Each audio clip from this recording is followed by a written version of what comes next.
ভাই বলছি শোন না, তোকে না একটা হেল্প করতে হবে আমায়।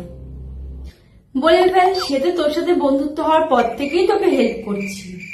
বলছি তুই যখন আমার মার সাথে কথা বলবি, মানে আমার মার সাথে যখন তোর রাস্তায় দেখা হবে বা ধরো ফোনে কথা হলো, তুই না একটু ছেলে ছেলে ভাব নিয়ে কথা বলবি, মানে টম বয় টাইপের হয় না, ওরকম একটু ভাব নিয়ে কথা বলবি, ঠিক আছে ভাই? মানেটা কি ভাই?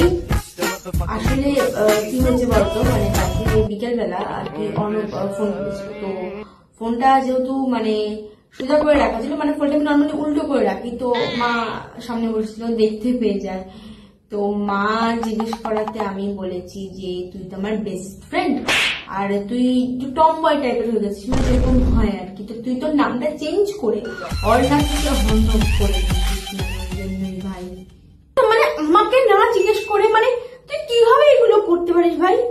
মানে আমি ভাই আমার একটা বয়ফ্রেন্ড খুঁজছি ভাই, তার মধ্যে আমাকে টম বয় বানিয়ে দিবি, মানে এগুলো কেন ভাই? প্লিজ ভাই আমার জন্য, ভাই ভাই না আমার সংসারটা ভেসে হয়ে যাবে, মানে আর কি, মানে সংসারটাই হবে না আর কি, বুঝতেই তো পারছিস ভাই।